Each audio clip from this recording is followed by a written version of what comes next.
Topic po natin, low potassium. Okay? Maraming kababayan natin, hindi nila alam bumababa ang potassium nila. Alam na alam ko to, maraming pasyente na admit, napaparalyze, pati ito si Doc Lisa, low potassium. Hindi ko alam bakit sa Pilipinas, maraming Pilipino, hindi nila alam low potassium. Ito para sa akin, isa sa pinaka-importante na i-check sa dugo o baka ito nga pinaka-importante. Nung nagte-training ako bilang internist at cardiologist, yan na lagi tinatanong namin. Bawat pasyente dapat i-check ang potassium.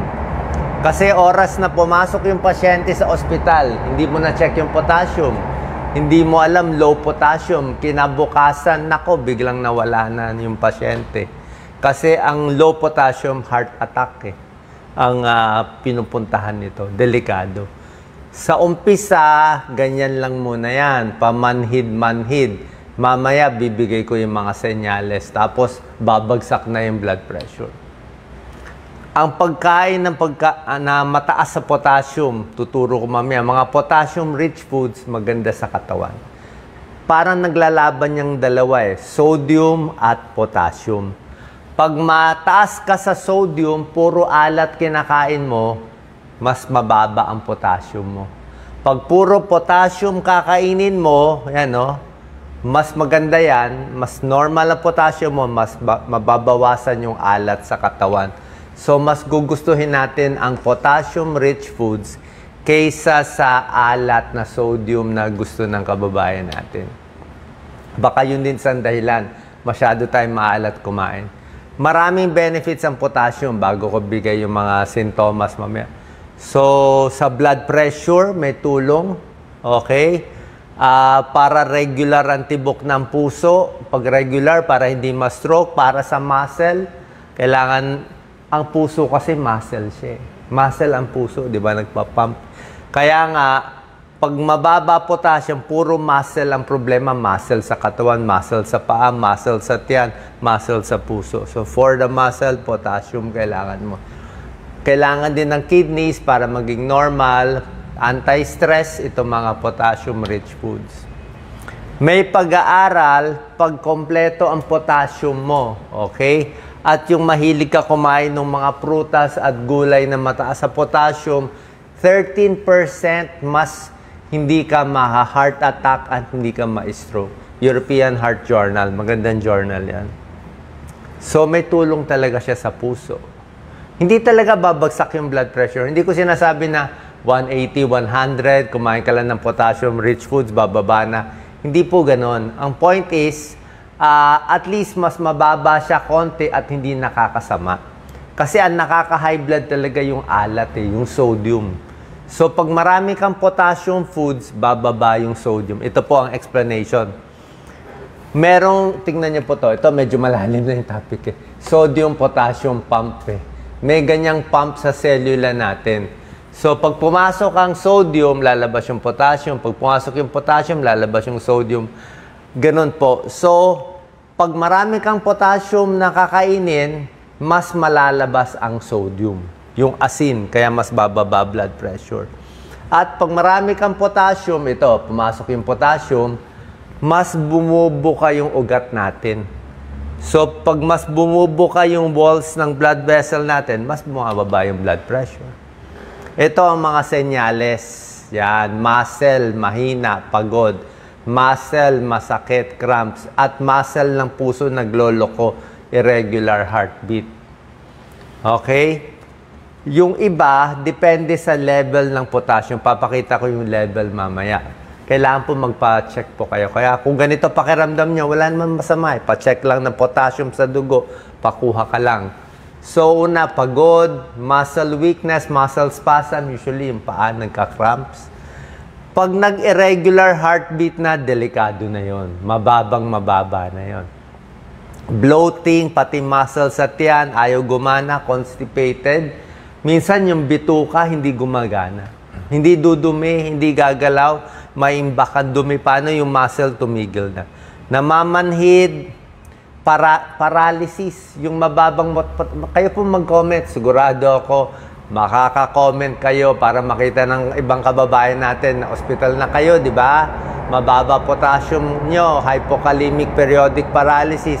Pagdating sa hospital, hindi na magalaw, paralyzed na yung kalahating katawan. Okay? Mapaparalyze talaga mababa. Hindi na makahinga. Pati baga, yung muscle, hindi na makahinga. Mood swings, not so much. Ayan o. Ito ang normal potassium, 3.5 to 5. Yan ang gusto mo. Masama, very low, masama din very high. Mamaya, ibibigay ko rin sa inyo kung sino bawal ng high potassium foods. Konti lang naman yun. Diba? Pero low and high masama. Pero yung low, 3.5, actually, bilang cardiologist, ang gusto naming potassium mo, 4.0. Pinakamaganda, 4 to 4.5. Yan, ito medyo malalim to pang cardiologist lang to 4 to 4.5, kalmado yung puso. Pag 3.5, siguro may konting abnormal na tibok na. Pag 3 to 3.5, like ito si Doc Lisa, nandala namin dati sa emergency room, 3.2 siya 3.2 potassium niya, kaya lang pati CBC niya mababa din, anemic So anemic siya noon, mababa pa yung potassium, nakakain pa ng betchin, nagpalpitate talaga, nagbilis yung heartbeat, nag-140. So, 3.2, pwedeng may sintomas na. Pero pag 2.5 na, nako, delikado na to. 3, ileus, hindi nagagalaw ang tiyan. Pag nandito ka na sa 2.5, delikado, parang ICU na to Muscle cramps, paralyzed paa, paralyzed hita, paralyzed tiyan, pati hanggang di na makakahinga, hihinto na yung puso at magka-cardiac arrest. Delikado po. May namamatay dyan. Kaya minsan, magulo sintomas ng pasyente kung ano-ano chinecheck natin sa ulo, sa blood sugar, low potassium lang pala. Yan ang pinaka-mortal sin ng doktor. Pag hindi nabantayan na, ay low potassium. Kasi ito kaya gamutin Nilalagyan ng potassium sa swero, sa dextrose. So, pag naagapan, hero ang doktor. Napataas, buhay ang pasyente. Pero pag hindi na-check yung potassium, nakaligtaan, di naisip, delikado. Pwede mag-cardiac arrest. Ganon ka-exciting at minsan mahirap maging doktor. Ano na yung serious signs na delikado na? Delikado na pag napaparalyze na. Pag umakyat na, delikado na yan. Pag hindi na nakakahinga, delikado na. Irregular heartbeat, delikado na yan. Wheelchair na. Pataas ng pataas yan, gagapang ka na Weakness, sa umpisa pa lang. Constipated, nag-umpisa pa lang. Fatigue, nag-umpisa pa lang. So ito yung mga 7 serious signs of hypokalemia. Ngayon, tatanungin nyo, bakit ang mga kababayan nating Pilipino, ang dami nag-hypokalemia? Okay? Number 1, tingin ko, mainit yung panahon. Wala namang aircon lagi. So, pawis ng pawis. Okay? Isang dahilan yan. Second, sobra alat kumain. Sobra hilig tayo sa sodium, sa alat, sa adobo na may sauce na maalat. Hindi tayo kumakain ng prutas at gulay. Kaya mahina tayo sa gulay, mahina tayo sa prutas, 'di ba? Mahal kasi kaya kulang tayo sa potassium foods, okay? Yung iba na LBM, kumain ng sira, nagtae, malolo potassium ka doon. Basta lumabas yung puro dumi, puro pawis, nagsukam masyado, nakaka-low potassium. Gamot sa hika, salbutamol nakakababa ng potassium. Kaya yung lagi nag-nebulize, yung sobrang nebulize, bumababa ang potassium. Wala naman choice kung may hika, may COPD, kailangan mag-nebulize. Pero tandaan mo, basta nagne-nebulize, bumababa ang potassium. Vomiting, trauma, nagtatae, yan. May sakit na, di ba, sobrang init rin dito, kaya mababa potassium. May sakit na, mas matindi pa, hypokalemic periodic paralysis. Dapat rare to eh. 1 in 100,000. Pero sa Pilipinas, marami nito eh. Ito, bigla-bigla na lang babagsak yung potassium. Ewan ko kung yung kay Doc Lisa ganito. Hindi naman siguro. Pero kay Doc Lisa talagang prone siya bumaba. Kaya nga si Doc Lisa naka-maintain niya ng potassium tablet eh. Araw-araw na siya 1 tablet. Hindi siya pwede walang potassium. Pag walang potassium, babagsak magloloko yung tibok ng puso. So, pwede sa pagkain, pwede sa tableta. Explain ko mamaya kung anong babagay sa inyo. Pwede rin sa supplement. Wala tayong na-endorse pero maraming nabibili rin ng potassium na supplement. So, pag ganito, hypokalemic, biglang bababa. Okay, nagloloko. So, napapa-hospital sila. Ang dami nagko-comment eh. Ito yung normal potassium, 3.5 to 5.0. Chine-check din yung sodium, pero not so important. Chloride, bicarbonate, magnesium. Oo, ito nga, tumaas baba, calcium tumaas baba. Mas delikado din, pero hindi ganun ka-delikado. Mas delikado to. Ito pa rin ang pinaka-delikado. Sa ECG, mahuhuli namin, yan mga cardiologists, huli namin potassium level mo eh. Pag bumagsak ito, alam na namin hypokalemia. Pag mas mataas tong U-wave, alam namin yan eh. Yan ang hilig ko. ECG.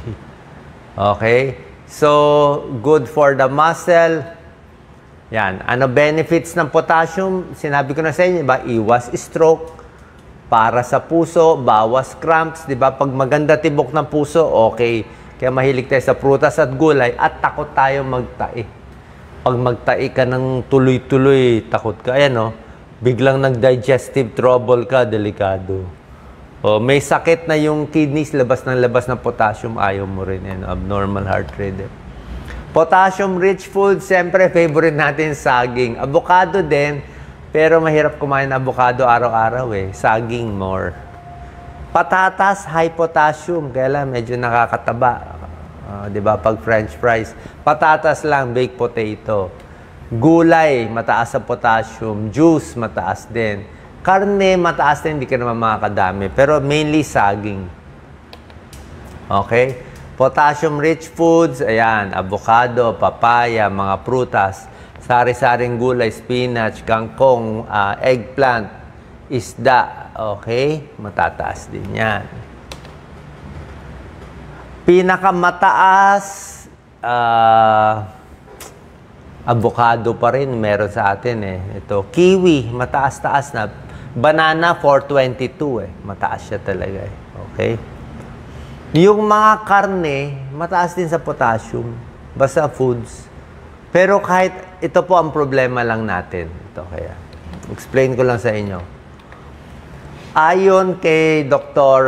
Montemayor, yung favorite nating nephrologist, kidney specialist, sabi niya, kidney specialist siya eh. So, sa kanya napupunta ang low potassium kasi minsan yung kidneys, may sakit na lumalabas yung potassium sa kidneys. So, may gamutan siya doon. Sabi niya, sa experience niya, kahit anong pagkain ipakain niya, kahit isaging pa niya ng marami araw-araw at anong pa ipakain niya, basta bumaba yung potassium na may sira ang kidneys o talagang may hypokalemic periodic paralysis, ayaw daw talaga tumaas. Tataas daw konti lang. Hindi pa rin niya ma-normalize yung potassium. Kailangan daw niya talaga bigyan ng tableta. Oo. Maraming brands, wala pa tayong na-advertise kasi wala naman tayong choice eh. Dati, ano ba mga brands? Paiba. Ngayon, ang maganda, Kalium. Dati, K-Lite. Pero hindi nyo ito mabibili. Doktor magre-reseta. Si Doc Lisa sa K-Lite, sumasakit ang tiyan. Yan, potassium supplement side effect, abdominal pain yan. Mahapdi yan tiyan. Sa Kalium, di humahapdi tiyan niya. Siya mga once a day. Yung iba, twice a day habang inata. After meals. Walang choice, pampabuhay. Pero hindi nyo mabibili. Ang doktor magre-reseta. Ngayon, maraming online binibenta sa health store ng potassium supplement. Pwede rin yun. Kaya lang, alam ko, lower dose yun eh. Ang dosis nila na pwede ibili over the counter, mababa lang. Pero yung mga kalium na mas malalakas, pupunta kayo sa doktor nyo. Pero may tulong na rin yung mga supplement konti. So, Paano malalaman? I-check nyo lang yung potassium nyo. Tapos, pag umiinom na kayo ng tableta, after 2 weeks, after 1 month, i-check nyo ulit. Diba? Kasi na-hospital na eh. Diba? Low potassium. Pag uwi, minomonitor nyo. Okay? So, yun lang ang sabi ng kaibigan nating nephrologist, Dr. Montemayor. Yung tableta, mas malakas magpataas. Siyempre, pag sa hospital, may swero nilalagay. Pero, dahan-dahan din. Hindi rin pwede masobrahan. Kasi sinabi ko, low potassium and high potassium pareho masama.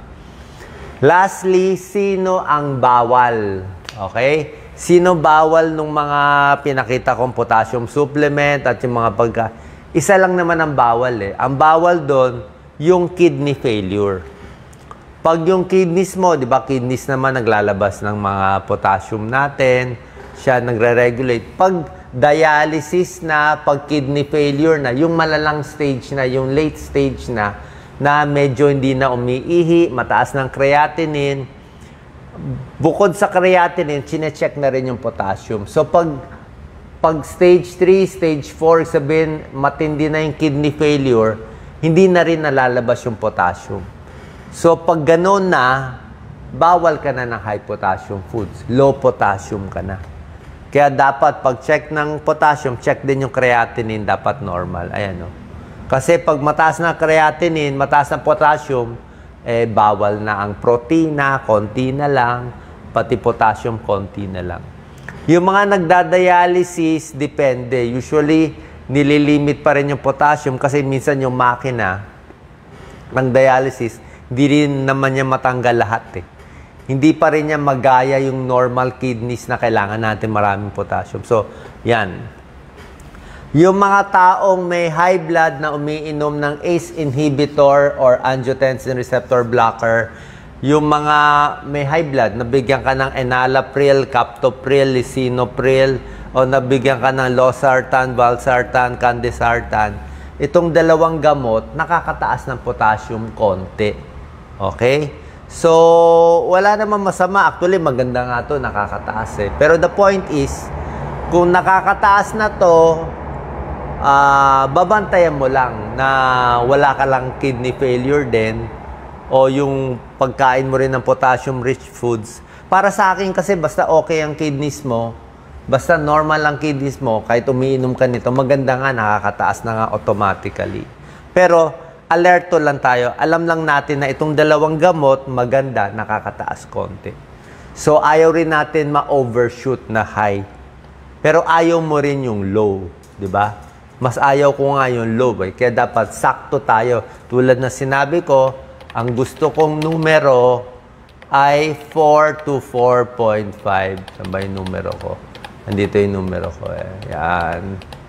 Yan ang gusto kong numero. 4 to 4.5. Ayokong mas mababa sa 3.5 at ayoko rin mataas sa 5.0. Okay? Pa-check po tayo sa nephrologist kung may problema sa potassium. Blood test lang, creatinine, potassium, CBC. Pa-check nyo muna pag may abnormality. Punta po tayo sa ating nephrologist. God bless po.